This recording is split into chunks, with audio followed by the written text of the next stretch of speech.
Muy buenas tardes, hermanos, bienvenidos todos, bienvenidos a Iglesia Renova y bienvenida a las personas que nos llegan a ver por video. Vamos a continuar con esta serie que comenzamos hace un par de domingos apenas del Evangelio según Mateo. La semana pasada hablábamos un poquito leímos los primeros 17 versos, pero nos enfocamos solamente en el primero. En el primero veíamos que esa referencia que da Mateo en griego del libro de la genealogía, ¿se acuerdan? Nos hace pensar un poco en Adán y en la creación para que los lectores principales de Mateo entendieran que ahora en Jesús ha llegado una nueva era, una nueva época, un nuevo pacto, libro de la genealogía. Eso nos recuerda, creo que de ahora en adelante cuando hagas tu lectura y estés en Mateo recordarás que cuando Mateo dice esto es porque algo nuevo está a punto de comenzar. También vimos la referencia de hijo de David, haciéndonos saber que Dios cumple sus promesas y que Jesús, ese hijo de José y de María, es descendiente de David, por lo tanto es un rey. Es de la estirpe de los reyes, el rey de los judíos, el Mesías prometido. Y les decía hace 8 días, amados hermanos, que si nos quedáramos solo con la referencia hijo de David, alguien podría decir, bueno, él es el rey de los judíos. Pero cuando habla de Abraham, no solo hijo de David, sino hijo de Abraham, expande ese reinado no solo a un territorio, no solo a una etnia de judíos, sino cuando se le promete a Abraham que de su descendencia serán benditas las naciones de la tierra. Al mencionar Mateo a Abraham, hace que comprendamos que no se trata solo de un territorio, no se trata solo de un pueblo, sino de todo aquel que cree en todo el mundo. Jesús no es solo rey de los judíos, es rey de todo el mundo. Ese fue nuestro enfoque, hermanos. Hoy estaremos enfocándonos en los otros 16 versículos. Así que vamos a su Biblia, por favor, a Mateo capítulo 1. Volveremos a leer del 1 al 17 y trataremos de sacar puntos importantes. Dice así: la palabra del Señor se lee con respeto. Libro de la genealogía de Jesucristo, hijo de David, hijo de Abraham. Abraham fue padre de Isaac, Isaac de Jacob, y Jacob de Judá y de sus hermanos. Judá fue padre de Fares y de Sara, cuya madre fue Tamar. Fares fue padre de Rom, y Rom de Aram. Aram fue padre de Aminadab, Aminadab de Naasón, y Naasón de Salmón. Salmón fue padre de Boz, cuya madre fue Rahab. Boz fue padre de Obed, cuya madre fue Ruth. Y Obed fue padre de Isaí. Isaí fue padre de el rey David. Y David fue padre de Salomón, cuya madre, Betsabé, había sido mujer de Urías. Salomón fue padre de Roboam, Roboam de Abías, y Abías de Asa. Asa fue padre de Josafat, Josafat de Joram, y Joram de Usías. Usías fue padre de Jotam, y Jotam de Acaz, y Acaz de Ezequías. Ezequías fue padre de Manasés, Manasés de Amón, y Amón de Josías. Josías fue padre de Jeconías y de sus hermanos durante la deportación a Babilonia. Después de la deportación a Babilonia, Jeconías fue padre de Salatiel, y Salatiel de Zorobabel. Zorobabel fue padre de Abiud, Abiud de Eliakim, y Eliakim de Azor. Azor fue padre de Sadoc, Sadoc de Akim, Akim de Eliud. Eliud fue padre de Eleazar, Eleazar de Matán, y Matán de Jacob. Jacob fue padre de José, el marido de María, de la cual nació Jesús llamado el Cristo. De manera que todas las generaciones desde Abraham hasta David son 14 generaciones, y desde David hasta la deportación a Babilonia 14 generaciones, y desde la deportación a Babilonia hasta Cristo 14 generaciones. Oremos. Señor, bendice tu palabra, ayuda al predicador y alimenta a tus ovejas. Como el buen pastor lleva a las ovejas a pastos verdes. Aliméntanos, confróntanos, y al no creyente llámale al arrepentimiento. En Jesús. Amén. Hermanos, yo les digo que les decía hace 8 días que gracias a la gracia del Señor crecí en un contexto cristiano. Mi bisabuelita era católica romana, y a lo que tengo entendido es que una vez les predicaron el evangelio. De hecho, mis abuelitas y mis tías todas se llaman Guadalupe o María, por esa referencia al catolicismo romano. Y gracias a que les predicaron el evangelio, venimos al protestantismo. Mi bisabuelita cantaba en el coro, mi abuelita cantaba en el coro. Fue bien bonito crecer en un ambiente, en un contexto cristiano. Y cada que yo, como niño y ya después como adulto, me topaba con las genealogías, se los decía hace 8 días, usualmente me las brincaba. Es que dices, híjole, hijo de, y ya yo por lo menos me brincaba estas partes y ya iba a la narración, a lo mero, porque decía, bueno, ok, hijo de, y no le tomaba mucha importancia. Pero qué error es hacer eso, porque nosotros como protestantes decimos que toda la palabra es inspirada por Dios, y que todo lo que está escrito aquí es palabra de Dios. Por lo tanto, nada está de más. Nada está de más. Y aún así, tío Jesse, ahora que estaba leyendo otra vez las genealogías, tú dices, y bueno, ¿y qué predico de las genealogías? ¿Qué les digo? ¿Qué les enseño de todo esto? Más que decirles que miren, estos son los descendientes o ascendientes del Señor. Es difícil de cierta manera sacar una predicación de genealogías. Es algo complicado porque no sabes por dónde empezar y qué decir. Pero como decía al principio, nada de lo que está en la palabra está de más. Aun cuando la burra habló, fue porque Dios quiso que se quedara registrado. Entonces, de no tener mucho que decir, ahora tengo mucho que decir de las genealogías.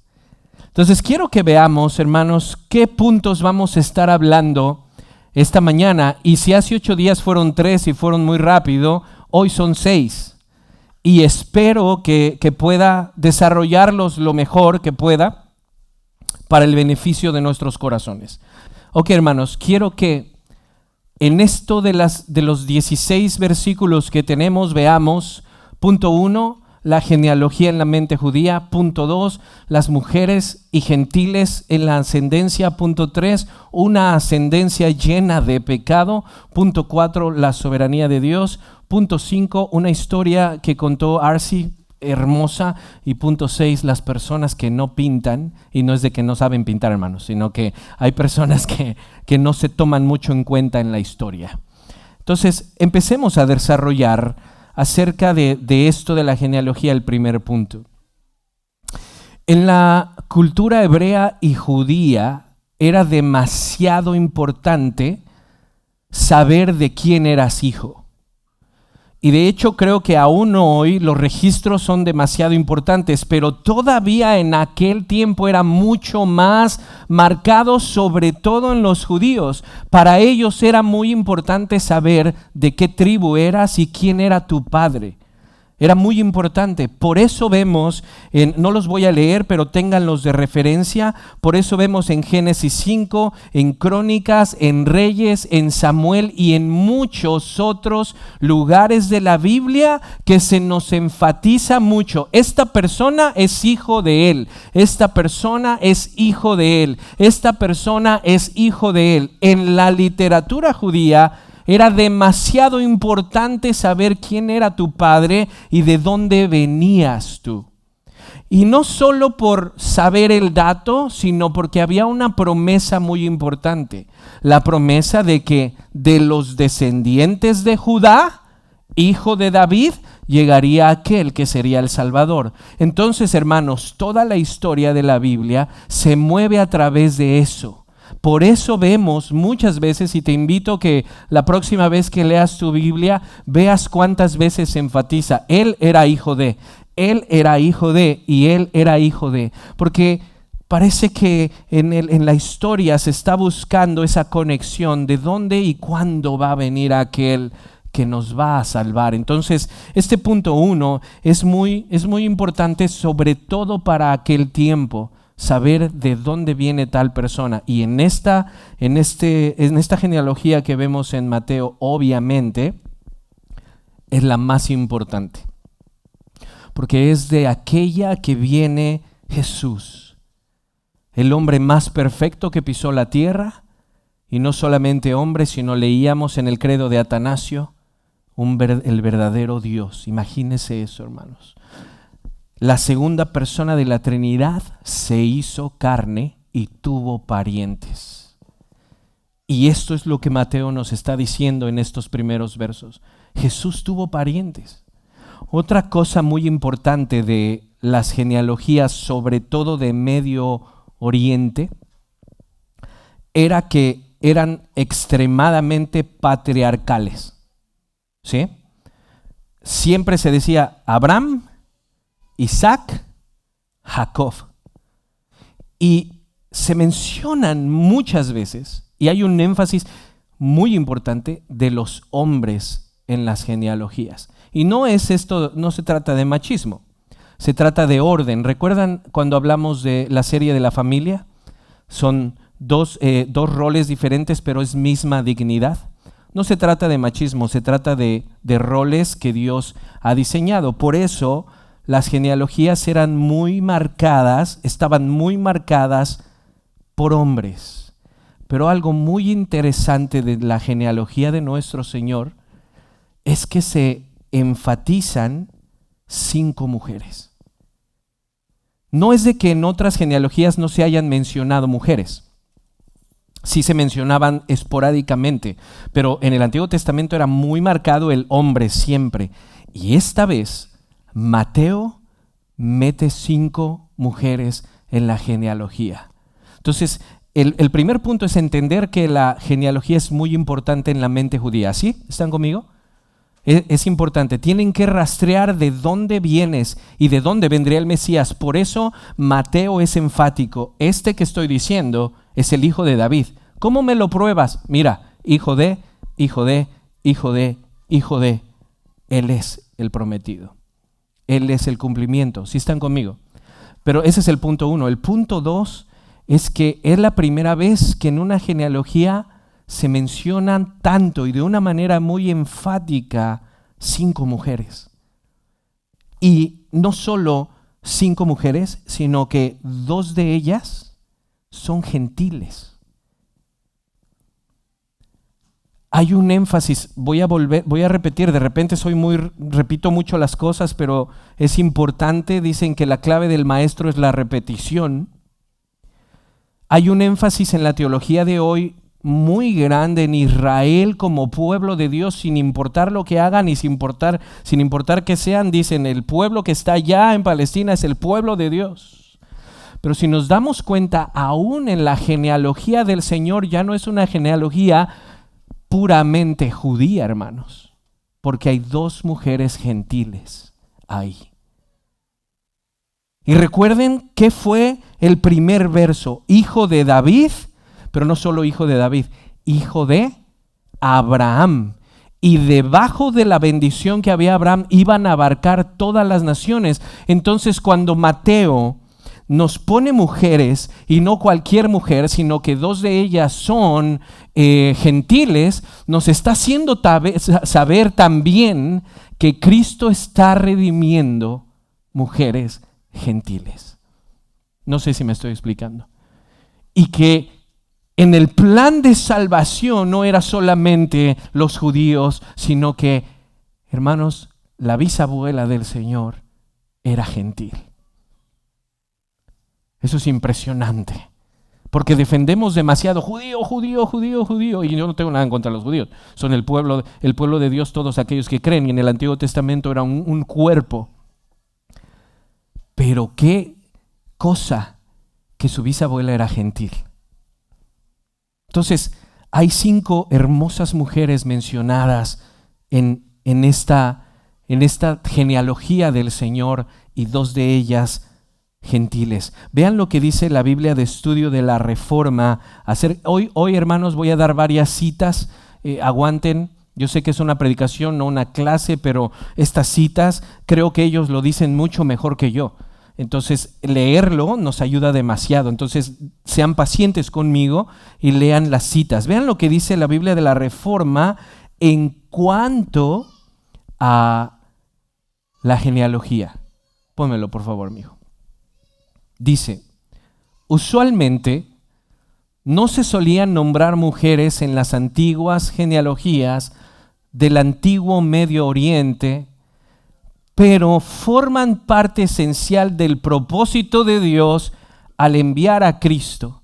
Las 5 mujeres, ojo, ¿por qué las pone el Señor? ¿Por qué las tiene ahí? Las 5 mujeres mencionadas no recuerdan que Dios a menudo hace lo inesperado y elige lo insólito. Tamar nos recuerda los fracasos de Judá. Rahab era una ramera. Ruth era moabita, y Betsabé la ruina de David, y María la madre del Señor. La mención de estas mujeres es por algo, hermanos. Y dice la Biblia de la Reforma que Dios usualmente hace lo insólito para sorprendernos. Ahora, ¿por qué se meten gentiles en la genealogía? Vean esto. Los gentiles eran vistos como inmundos. De hecho, Dios mismo dijo: no se metan con los gentiles. Un gentil, un incircunciso no puede ser parte del pueblo. Era muy marcado. Ahora vean cómo lo sigo diciendo. Los gentiles eran vistos como inmundos. Israel no podía juntarse con ellos. En Deuteronomio se alerta acerca de los moabitas. Ruth era moabita. No obstante, aparece Ruth en la genealogía del Señor. ¿Con qué propósito? Escucha conmigo esto. Haciéndonos ver que en Cristo lo inmundo es santificado. Que unas mujeres como Ruth, que era moabita, que se había dicho que los moabitas debían estar fuera del campamento de Israel, ahora que había llegado Jesús, como Él no es solo el rey de los judíos, sino también el hijo de Abraham, esa moabita que no se le permitía entrar, ahora es parte de la genealogía de Jesús, haciéndonos saber que aquello que era impuro, ahora estaba siendo santificado por Jesucristo. ¿Me estoy explicando, hermanos? El que haya 2 mujeres gentiles en la genealogía del Señor no es cualquier cosa. De verdad, hermanos, en el Antiguo Testamento, si tú tocabas a una persona con lepra, no podías regresar a la ciudad.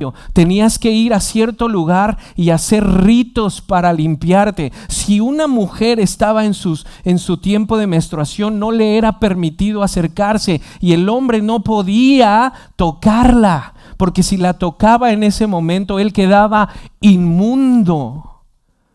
Pero ¿qué pasa con Jesús cuando la mujer que tenía problemas de sangre viene y lo toca? En vez de que él quede inmundo, la mujer queda limpia. Porque ahora aquello que un día era inmundo, aquello que no se le permitía entrar en santidad, está siendo acercado porque el Hijo de David ha llegado. Aquella representación de inmundicia ahora estaba siendo absorbida por el Señor. Y Ruth, una moabita, la cual Dios había dicho que no se debían de emparentar, es la bisabuela del Señor que ha sido redimida por Cristo. Impresionante. Esto es impresionante. Puedes ponerme el flyer, hijo, de las mujeres, solo para que lo tengan en mente. Las mujeres en la genealogía de Jesús: Tamar, Rahab, Ruth, Betshiba y María. Betsabé y María. Ahora, hablando de eso, el primer punto es: la genealogía es importante. Recuerden, no sean como yo, que me brincaba las genealogías para ir ya al chisme que está pasando ya en el verso 18. Las genealogías son importantes y Dios las puso y las dejó por algo en su palabra. Las genealogías son importantes. Dentro de la genealogía vemos que se enfatizan 5 mujeres y de ellas 2 son gentiles, haciéndonos ver que en Jesús aquello que un día representaba inmundicia está siendo adherido al pueblo, porque Él no es solo el hijo de David, es el hijo de Abraham. ¿Sí? 5 mujeres. De estas, hermanos, hay algunas que vivieron vidas bastante significativas. Cuando tú y yo hablamos de nuestra familia, muchas veces algunos han de decir: yo soy Andrade, ¿no? Con orgullo. Disculpe, tío, pero pues yo soy Andrade, y tratamos de alguna manera de estar orgullosos de nuestro apellido de repente, ¿no? Yo soy Villeda, yo soy López, yo soy Hernández, no sé, yo soy Basulto, y buscamos cómo podemos encontrar algún personaje de nuestro antepasado que haya sido famosón. No sé, de repente. Yo recuerdo que mi papá, cada que íbamos a Zimapán, de donde es la familia de mi papá, me contaba algunas historias. No, hijo, vieras que aquí los Villedas somos como reyes y que no sé qué. Y había un puente en la autopista hacia Zimapán, y ahí abajo decía algo así como que el capitán no sé qué, Villeda no sé qué. Entonces para mi papá era eso como: mi hijo, quiero que sepas que tu tatara peleó, y ahí está su placa, Villeda. ¿Sí? Y de cierta manera buscamos ese quién fue mi ancestro, y si hay alguno que era famoso para que lo presumas de cierta manera, ¿no? Bueno, en la genealogía del Señor vemos personas que son famosas, pero no de buena manera. ¿Cómo es posible, hermanos? Yo creo que, cuando hablamos de la ascendencia del Señor, deberíamos de esperar que fuera como impecable, pues son los parientes del Señor. No sé si me explico con lo que estoy tratando de querer decir. Cuando tú revisas la lista de los que están aquí, la mayoría cometieron pecados demasiado pesados. Algunos de los reyes de Judá fueron brujos, hermanos. Pasaron hijos y los dieron a sus ídolos en un tiempo, a Moloc. En cuanto a la genealogía del Señor, nosotros esperaríamos que fuera impecable. No obstante, está manchada por pecados significativos. Si nosotros sabemos que alguien de nuestros familiares hizo un pecado pesado, muchas veces tratamos de ocultarlo para que la gente no sepa, o no quiero que alguien me conecte con él. Es mi hermano y esto y lo otro y ha hecho esto. Es mi hermana y ha hecho esto. No quiero que me conecten con ellos. Y tratamos de esconder las vergüenzas de la familia. No obstante, Dios deja muy expuesto y en claro que los ascendientes del Señor hicieron cosas tremendas. Y eso llama la atención. Tamar. De las mujeres mencionamos a Tamar, a Rahab y a Betsabé. Mencionemos a ellas tres. Para Tamar no puedo, hermanos, contarles toda la historia porque me tardaría aquí toda la predicación, pero quiero contarles algunas pepitas y usted puede estudiarlo en su casa. La historia de Tamar está en Génesis 38, ahí usted puede buscarla. Tamar, hermanos, era nuera de Judá. Judá es aquel hijo de Jacob, al cual se le prometió que de él vendría el Mesías. Tamar era su nuera. Tamar se casó con uno de sus hijos. Su hijo falleció. Y en la cultura antigua, si tu hijo se casaba y tu hijo moría, la esposa se quedaba viuda, el siguiente hijo tenía que cuidarla, tenía que darle apellido. Y así. Entonces se murió el esposo, luego le dio al hermano. El hermano se muere también. Y Tamar trama algunas cosas un poco pesadas. Tamar se viste de prostituta. Como ya no podía ser parte de la herencia porque no tenía esposo. Recuerden, es la cultura. Ella lo que hace es que se viste de prostituta y, hermanos, algo bien tremendo, se mete con Judá, con su suegro. Léalo usted. Son cosas que dices, ay, esto, Señor, ¿para qué dejas esto ahí? No, hombre, hace quedar mal a la gente. Pero esta es la familia que el Señor, de donde viene el Señor. Gente imperfecta. Pues no hay de otra, hermanos. O sea, no hay otra familia, no hay otro tipo de familias. Todas tienen algo. Nomás para que vean, hermanos. Hasta en las mejores familias es cierto.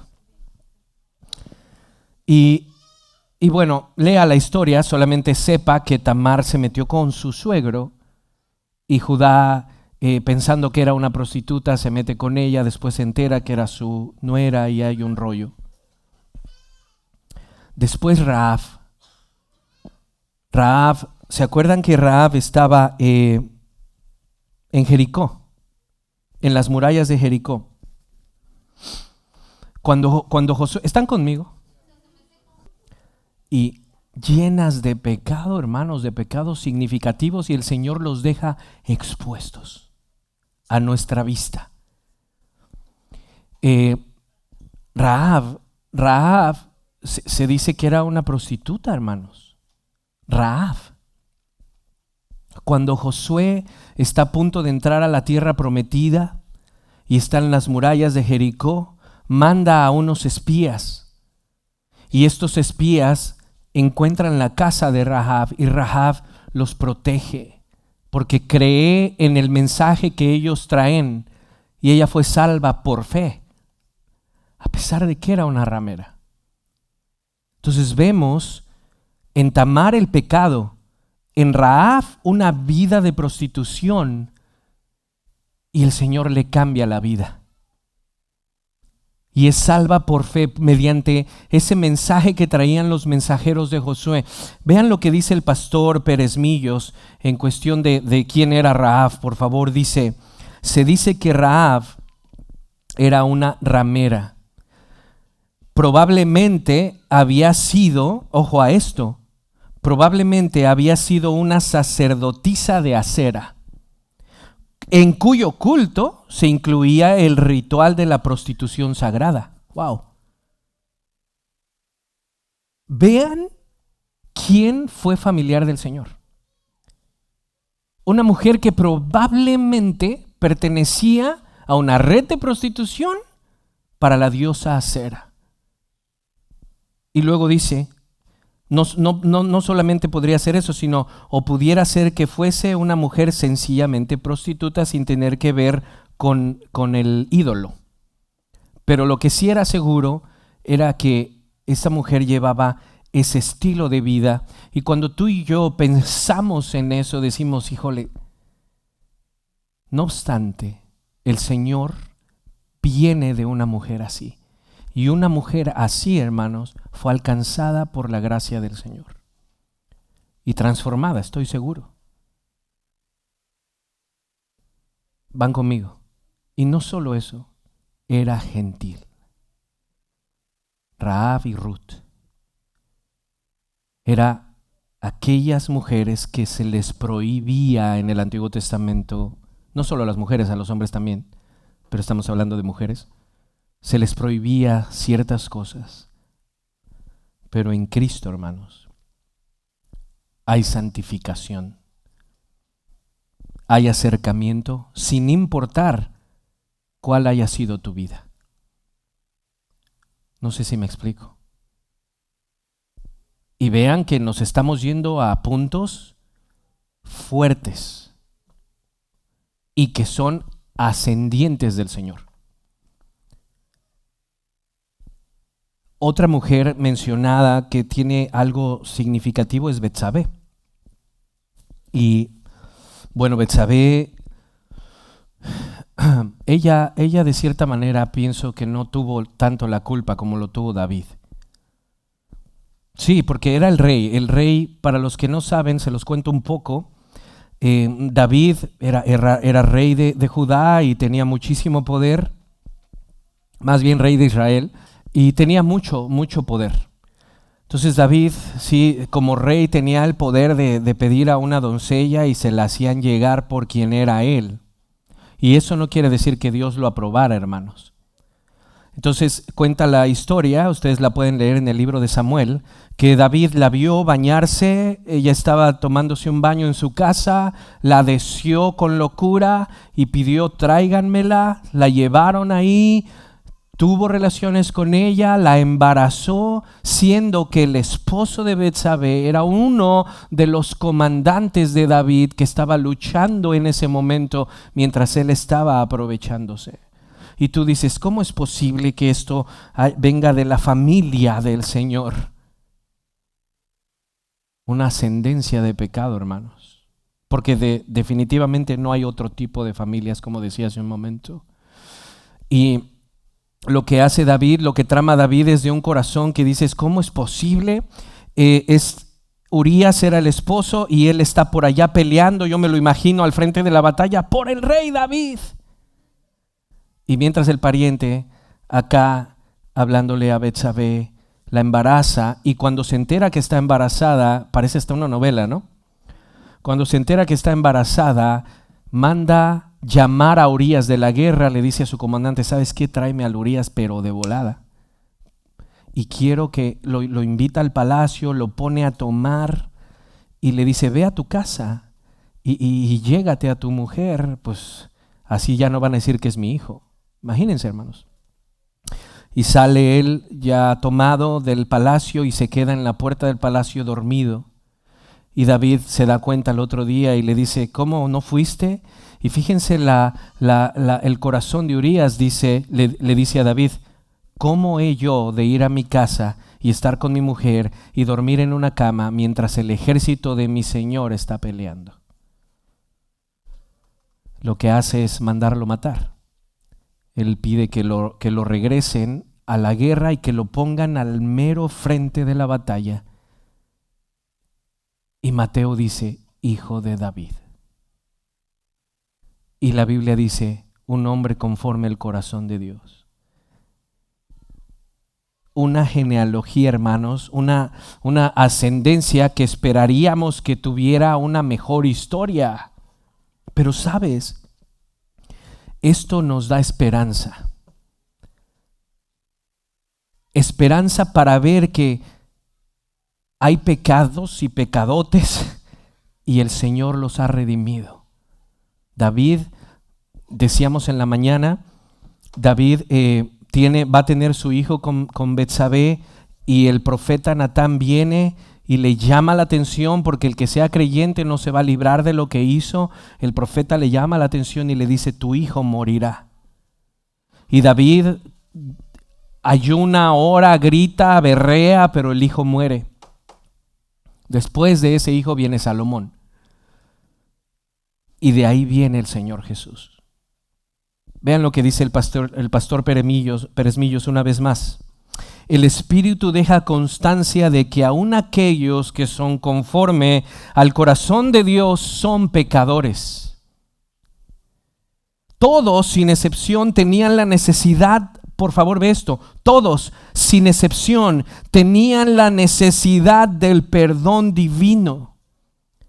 Todos necesitaron la gracia de Dios para la salvación. Rahab, Ruth, David, todos necesitaron la gracia de Jesús para ser redimidos. No sé si me estoy explicando. Todos. Podríamos decir nosotros, no, la familia del Señor sí tuvo tuvo que ser mejor que las demás. Y vemos, y no, todos, aún ellos, necesitaron al Hijo de David. Ahora imagínate cuanto más tú y yo, hermano, y nuestra familia, que a veces dices, no hombre, esto ya no tiene. Y cuando ves este tipo de cosas, tenemos esperanza de que el Señor puede redimir. El Hijo de David sigue diciendo, el Mesías prometido viene al mundo de los hombres antecesores imperfectos. El Hijo de Dios toma como antecesores hombres pecadores y lo hace para identificarse con los hombres en la dimensión absoluta de una humanidad como la nuestra, pero Él obviamente sin pecado. Después digo, no existe ninguna familia que no esté manchada de pecado, hermanos, incluyendo la de nuestro Señor. No existe alguna santa familia que no necesite salvación. No existe, no hay persona que por muy moralmente buenos que sean, no necesite de la gracia de Dios. No existe ninguna familia que no esté manchada de pecado. Y en el caso de los ascendientes del Señor vemos pecados bastante significativos y aún así el Dios encarnado se emparentó con ellos.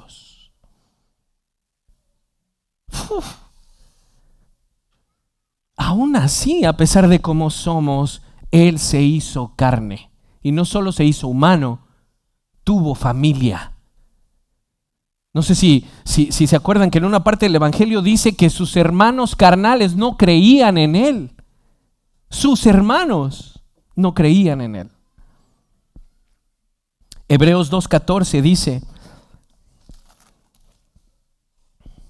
así que por cuanto los hijos participan de carne y sangre, o sea, son humanos, también Jesús participó de lo mismo, para anular mediante la muerte el poder de aquel que tenía el poder de la muerte, es decir, el diablo. Por cuanto David, por cuanto Rahab, por cuanto Ruth participaron de carne, el Hijo participó para redimirlos, y en este caso para redimirlas.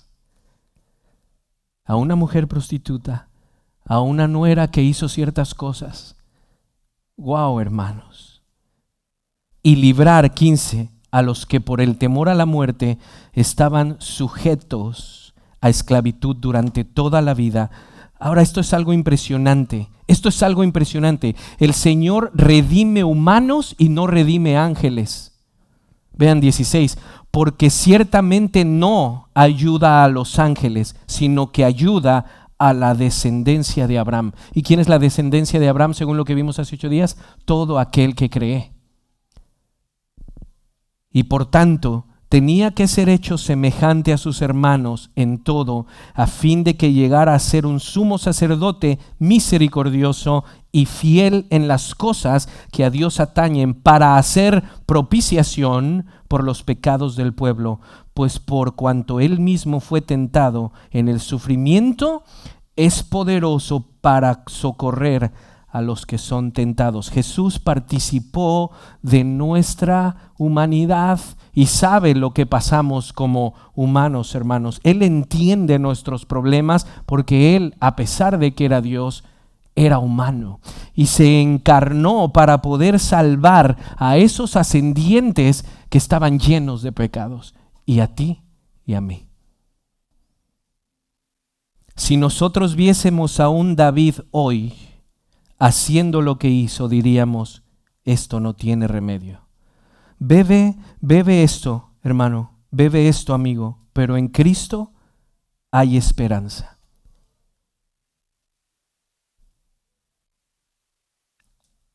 Hay renovación, hay regeneración. No hay familia que Él no pueda aceptar, iluminar y cambiar. Hablábamos hace un rato de la oración por nuestros seres queridos, ¿no? No hay nadie a quien Él no pueda aceptar, a quien Él no pueda cambiar, a quien Él no pueda iluminar. Si tú ves que tu familia se está cayendo en pedazos, o tus seres amados o tus amigos, ten confianza, predica el evangelio y ora por ellos. Porque si rescató a Rahab, si rescató a Ruth, a David y a ti, lo puede hacer con alguien más. Entonces, tenemos, punto 1, la genealogía es importante. Punto 2, hay mujeres y gentiles en la genealogía. Algunas de estas mujeres tienen una historia muy fuerte, como Rahab, como Betsabé. Tenemos el otro punto, que es una ascendencia llena de pecados, y no conté, hermanos, todos los demás. Ahora, otro punto importante es que tío Jesse nos estuvo hablando estos últimos meses de la providencia, ¿verdad? Y la providencia tiene 3 aspectos. ¿Cuáles son? Preservación, y gobierno. Entonces, tú imagínate, este es el siguiente punto, la soberanía de Dios. Si Dios no fuese soberano, ¿cómo es que el Mesías pudo haber venido en medio de tanto rollo? No sé si me expliqué. O sea, David pecando, Salomón fallando, Abraham por allá, Rahab, Tamar. Y uno dice, esto es un desastre. Esto es un desastre. Pero en medio de todo eso, la divina providencia, que es preservación, concurrencia y gobierno, está llevando los hilos de la historia.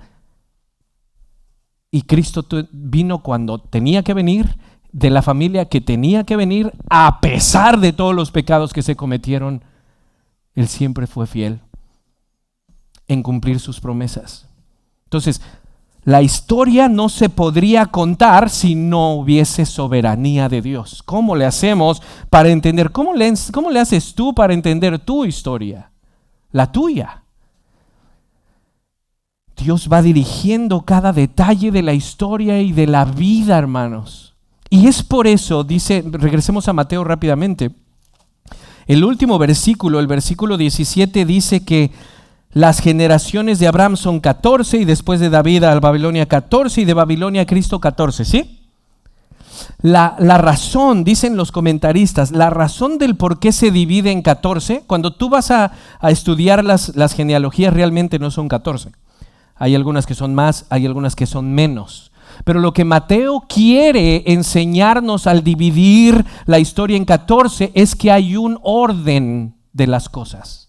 No es que necesariamente eran 14, porque, repito, si vas directamente a revisar genealogías, hay personas que faltan, hay personas que sobran en un sentido. Entonces no son 14, 14, 14. ¿Por qué Mateo, a pesar de que no son 14, 14, 14, lo pone? Dicen la mayoría de los comentaristas, y estoy de acuerdo con ellos, para enfatizar que la historia está marcada por los eventos que Dios en su soberana voluntad ha decidido que pasen. Concurrencia, causa 1, causa 2. A pesar de los pecados, su plan sigue caminando.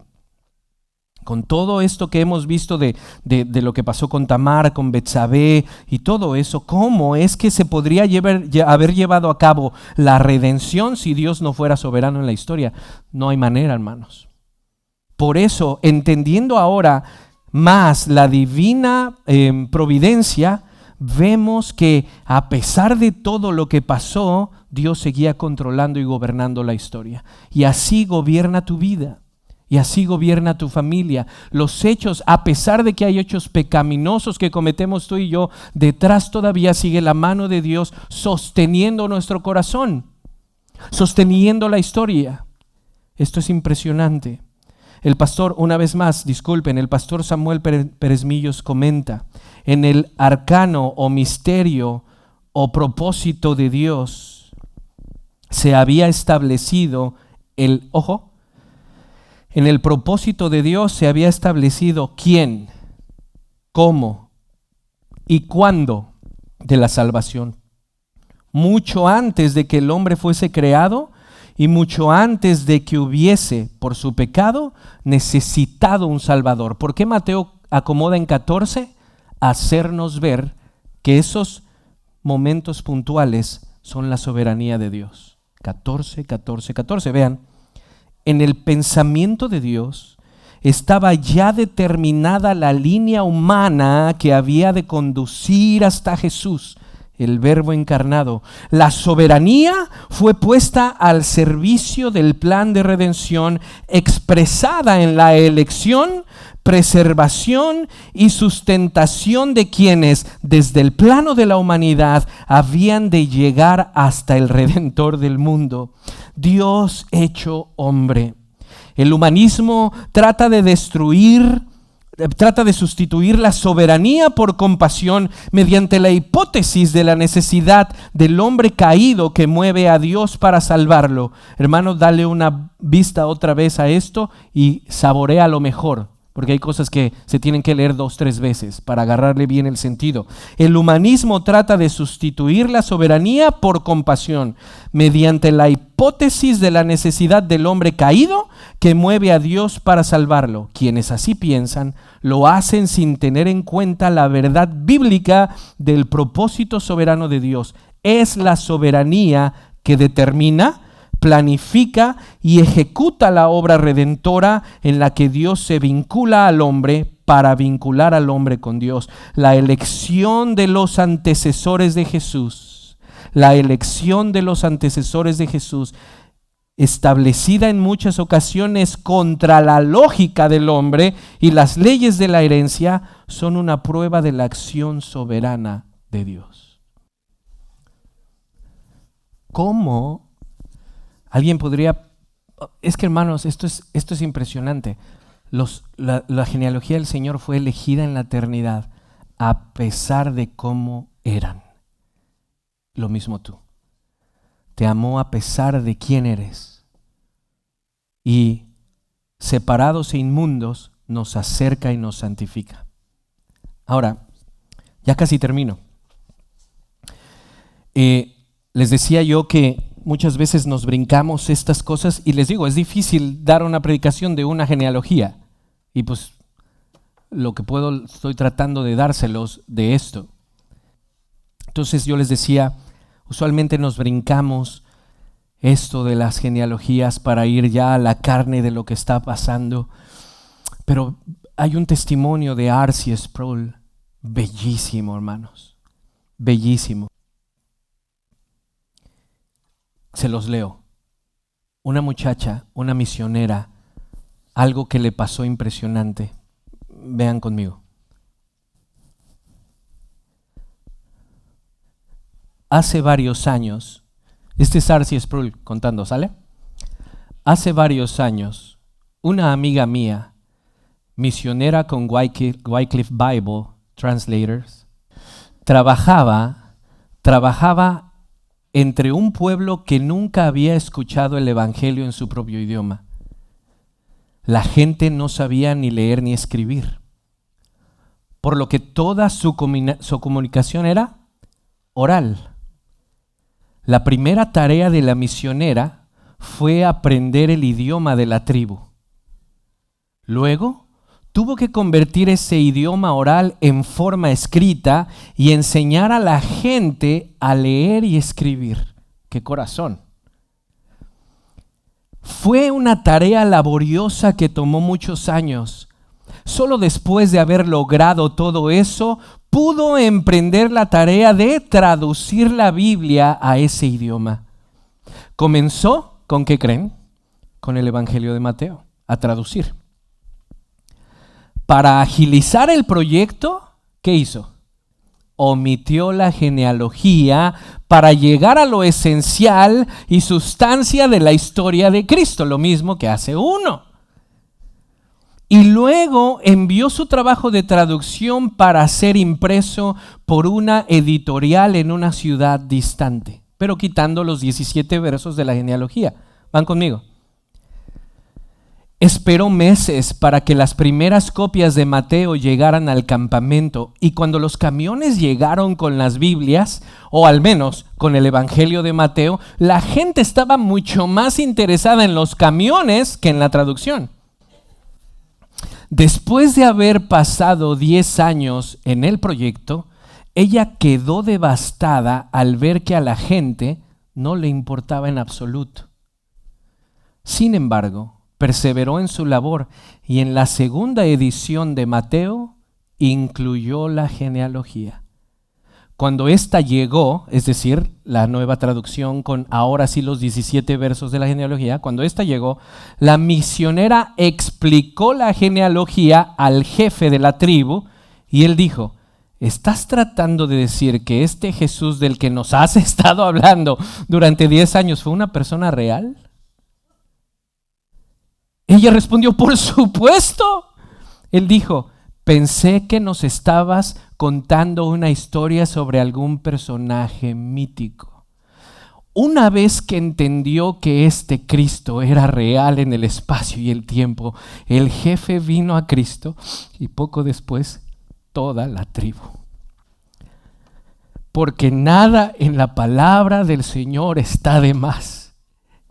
Y en donde creemos que no hay mensaje, hay mensaje. Toda una tribu viene al Evangelio por la genealogía.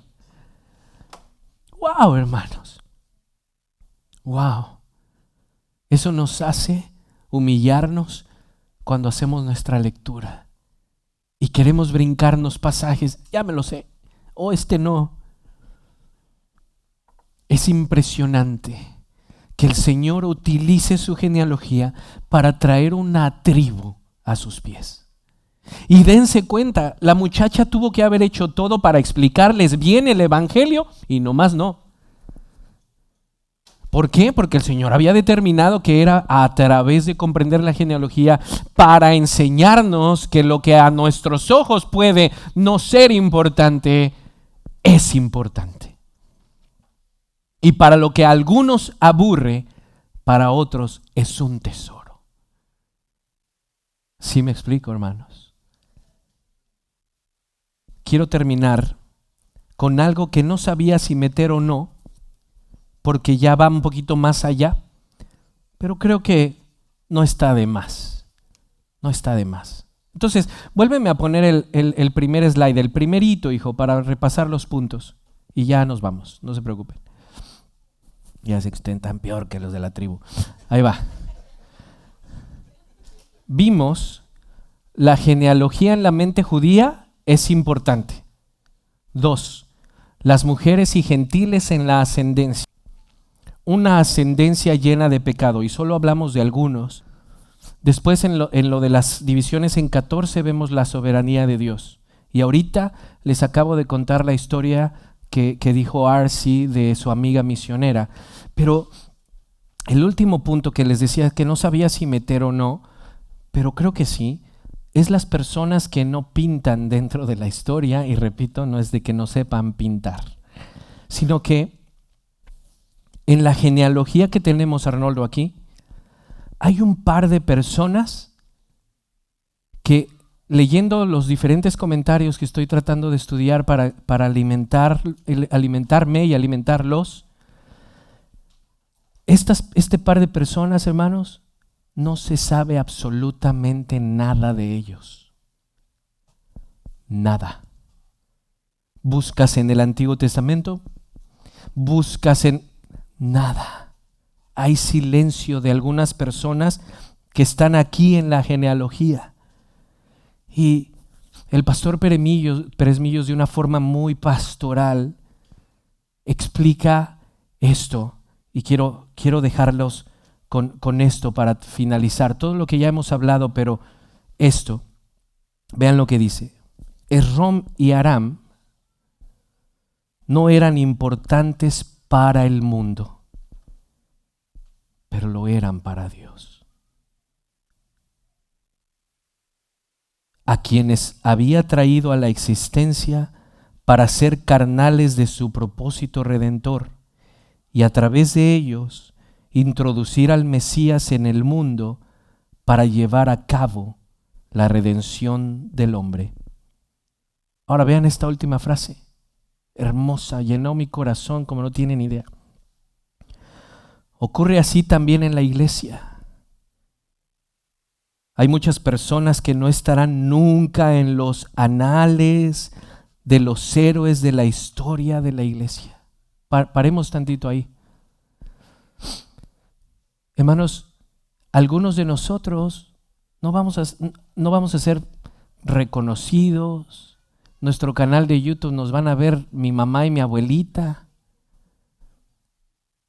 Iglesias que están por ahí escondidas, que ni siquiera tienen un canal de YouTube, que nadie las ve, pero están presentes en los ojos de Dios. A veces nos dejamos guiar por cuántos suscriptores tenemos, cuántos views tenemos, cuánta gente llega y se abalanza a tal lugar.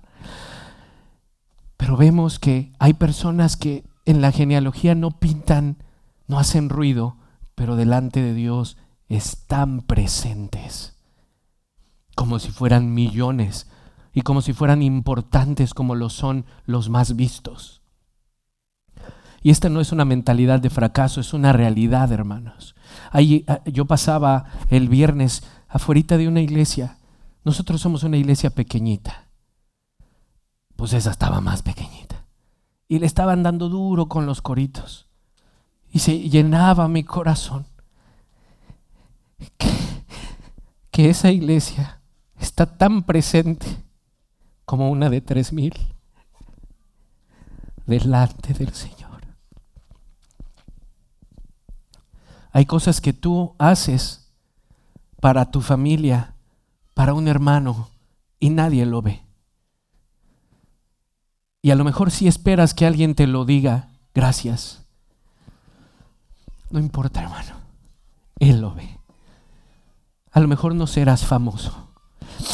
A lo mejor nadie verá lo que has hecho por darte a tu Señor, la mujer que ha dejado sus sueños para darse a sus hijos. A lo mejor nadie te lo va a agradecer, pero delante de los ojos del Señor estás presente, y está presente tu sacrificio, y está presente el darte y el dejarte por otros. A lo mejor aquí no llegaron muchos, pero estamos presentes en su trono. Hay gente en la genealogía del Señor que no hacen ruido, pero son parientes del Señor. Termino la frase, miren.